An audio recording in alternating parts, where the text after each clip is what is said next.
ఉండొచ్చు సార్. మీకు బాత్రూమ్లన్నీ ఉన్నాయి కానీ ఉన్నాయి సార్. అంటే రిపేర్స్ ఉన్నాయి సార్. మనకి వాటర్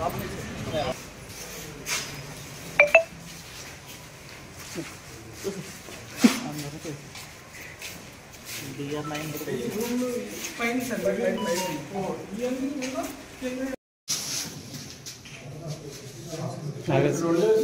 నాగార్జున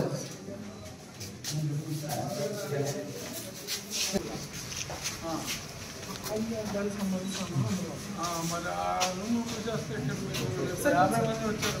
పైన రూమ్స్ అవి అయిపోతుంది సార్. రెండు మంది సార్ ఇక్కడ 4-5 ఉంటే సరిపోతుంది సార్. పిల్లలు ఎక్కువ సార్ 4 మంచాలు వేయించుకోవాలి సార్. ఇప్పుడు మనకి ఇలాగా ఇలా ఊసి సార్ ఎరుపు మంచం 3-6 సైజు దానికి ప్లాస్టిక్ అవ్వాలి ఉంటుంది మంచాలు.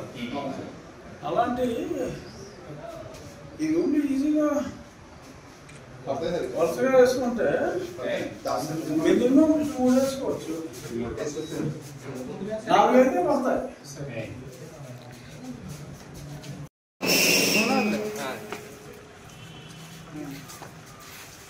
అదే 3-4 టాయిలెట్లు 45 వాష్రూమ్.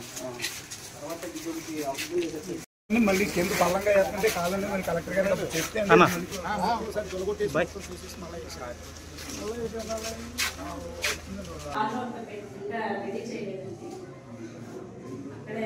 ఒకసారి కోటింగ్ రంగు కూడా ఏం చేసుకుంటే అంటే మనకు ప్రతి దాంట్లో 2 కింద గాలి డబుల్ బదులు త్రిబుల్ బదులు డబుల్ పెట్టాలనుకోండి. కింద కూడా సగం కొట్ట కదమ్మా, ఒకటి ఈ సైడ్ ఉంటుంది, ఇంకోటి ఇక్కడ ఉంటుంది, కంఫర్ట్ ఉంటుంది, ఫ్యాన్ అక్కడ ఉంటుంది.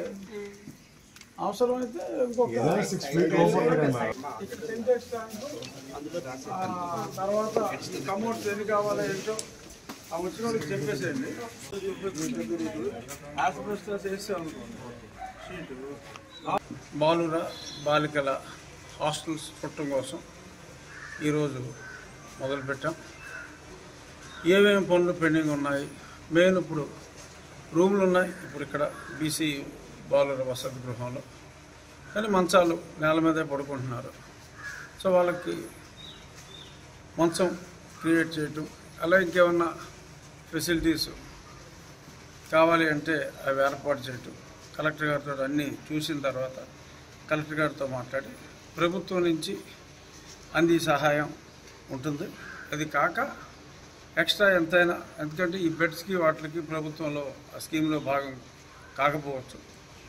అలా ఎక్స్ట్రా ఏదున్నా సరే మేము అనుకున్న ఉండి డెవలప్మెంట్ ఫండ్ నుంచి ఈ కార్యక్రమాలు అన్నిటికీ కూడా అలొకేట్ చేసి మ్యాక్సిమం ఒక 2 నెలల కాలంలో మొత్తం రీపెయింటింగ్లు అన్నీ కూడా చేసి ఈ హాస్టల్లో ఉండాలి అంటే హ్యాపీగా విద్యార్థులు ఉండేలాగా, బాలికలు ఉండేలాగా ఒక మంచి అట్మాస్ఫియర్ ఉన్న స్థలంలో ఉన్నంత వరకు ఒక మంచి అట్మాస్ఫియర్ ఎలాగ తీసుకురావాలి అనేది పక్కాగా ప్లాన్ చేస్తాం.